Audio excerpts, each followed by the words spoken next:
Այո, ես մենակ եմ ապրում, բայց ես մենակ չեմ զգում ինձ։ Դուք քանի տարեկան եք եւ ինչպես է անցնում ձեր օրը։ Ես 87 տարեկան եմ։ Իմ օրը շատ հագեցված է անցնում, որտեվ ես բարեգործական ճաշարան գնում եմ, այնտեղ երգչախումբ կա, այնտեղ գրական խումբ կա, կար ու ձևի, բայց ես չեմ շատ բաներին չեմ մասնակցում, որտեվ առավոտյան 12-ից է, կա բարի խումբ։ Բարի եք գնում։ Հա։ Բարի ասելով այնտեղ եւ երգա եւ պարա։ Դուք երաժշտական կրթություն ունեք, երաժշտությունը պարը ձեզ մոտ է, ձեր անցած ճանապարհի մասին ասեք։ Այո, ես սովորել եմ Կիրովականի երաժշտական ուսումնարանում, այնտեղ ուսումնարան էր, ոչ թե 7-ամյակ, այլ ուսումնարան,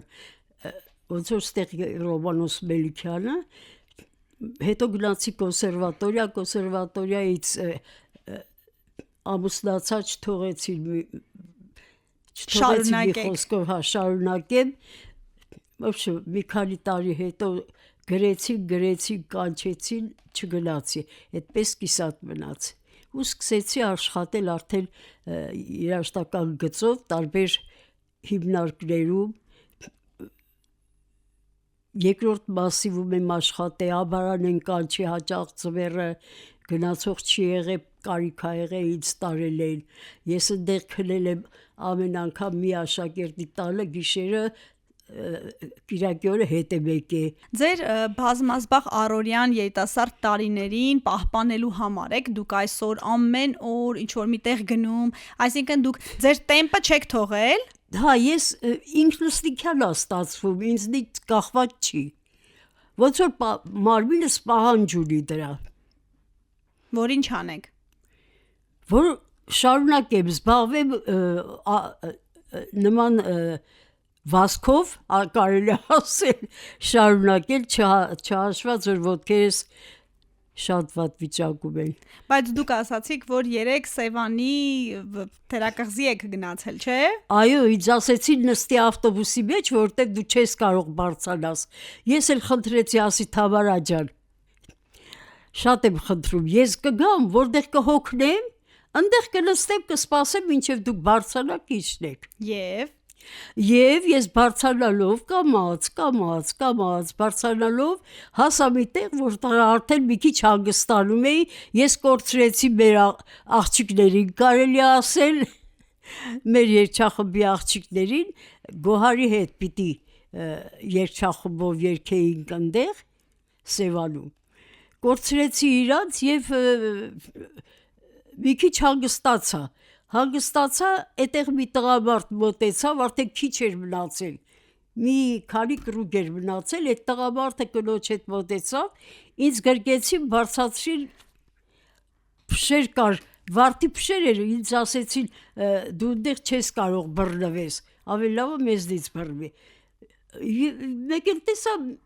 փոխանակ մի ոտով բարձրանամ հանգստանալով, 1, 2 բարձացա, հասա մինչև եկեղեցի, այնտեղ էլ կանգնեցի, երգեցի, Տեր ողորմյան երգեցի, հայրապետական մաղթանք երգեցի։ Հրաշալի է։ Երգեցողությունը, երաժշտությունը ինչ է փոխում ձեր կյանքում։ Նախ իմ առօրյայի մի մասն է, երկրորդն էլ ինձ ոնց որ տոնուս տա ապրելու։ Փոխել ասելով ես չեմ պատկերացնում ինչ եք ուզում որ ասեմ։ Այսինքն կյանք է տալիս ձեզ երաժշտությունը։ Ապրելու, առաջ խաղալու տոնուս է տալիս։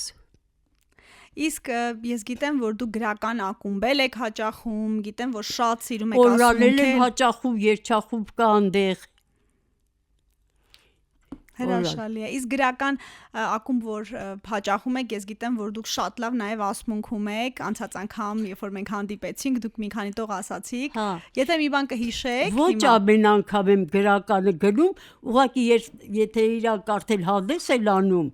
ինձ տեքստը տալիս են, ես այդ մի երեկոյի մեջ արդեն սովորում եմ։ Այնով կարդալով ասում, ես արդեն անգիր եմ ասում։ Ոնց եք պահեշտ սովորում անգիր։ Ճիշտ ասած չգիտեմ։ Վերջին անգամ որն եք սովորել, կարտ ասանեք։ Մենք էլ լսենք։ Ունկնդիրն էլ։ Չէ, այդպես չեմ կարա իրանց սովորածների, չեմ կարող, Բայց ձեր ամենասիրածներից մեկը ասեք։ շուրն ու կատուն։ Մենք այդ բարի խմբակում ունենք այդպես խաղարկային մի տեքստ, որտեղ մեկը շուն է խաղում, ինձ հաճախող շուն էին ասում, մենք գովում ենք, որ շունը պահապանն է մեր մի ամաչի այդ շուն բառից։ Լավ, չէ, տիկին Այդա, մեծական մի բան ասեք։ Մեր ունկնդիրները մեծերն են, մի լուրջ։ Դե մենք էլ ենք մեծեր ընդեղ։ Ասեցին երեխաները կխաղան այդ մասը, բայց չեկան։ Ես ընդեղ ասի շունն ու կատուն։ Իսկ խոհափիլիսոփայական քառյակներից մի բան, այն ամենասիրելին, որ մտորելու տեղ տա։ Որն եք հիշում։ Ճիշտ ասած չգիտեմ։ Անցած անգամ արձագանքը ասացիք, կամ Սահյանից մի բան ասացիք։ Սահյան, սիրում եք։ Թե Թումանյանի, Սահակյան։ Թումանյանն էր ոնց որ ասեմ։ Հա, որն եք ուզում ասեք։ Արձագանք Թումանյանի։ Միջոցառման ժամանակ որ շատ գովաբանեցին Թումանյանին, ես էլ խնդրեցի աղջիկներ ասեցի, թույլ կտակ ես էլ մի բան ասեմ Թումանյանից, քառյակները իրանք էին ասում։ Ուղղակի ես ասում էի երկու բան։ Մեկը հինորնություն, վերջում էի ասում, որ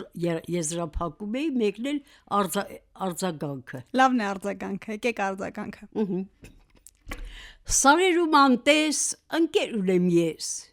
միշտ ձայն եմ տալիս, բայց ոտ չի գալիս, կանչում եմ էհեյ, կանչում է նա էյ, կանչում եմ ուր ես, կանչում է նա ես, կանչում եմ հա, կանչում է նա ա, կանչում եմ արի, կանչում է նա ի, գալիս ես թե չէ, ընկերս թե չէ, այսպես ես նրան միշտ ձայն եմ տալիս, անտես ընկերս ինձ ոտ չի գալիս։ Հրաշալի ասված։ Ընկերների մասին ասեք, ձեր ընկերները այսօր, ձեր կյանքը դուք մենակ եք ապրում, ձեր կյանքը ձեր ընկերներն են։ Մենք ճաշարանում ունենք ընկերներ եւ դասի ժամանակ դասի պարապմունքի ընկերներ եւ պարապմունքից հետո որոշ մարդիկ նարդի են խաղում, որոշ մարդիկ նստած կարտ են խաղում, այդպես առօրյան մեր անցնում է, մենք արդեն ընկերացել ենք, շփվել ենք բոլորի հետ։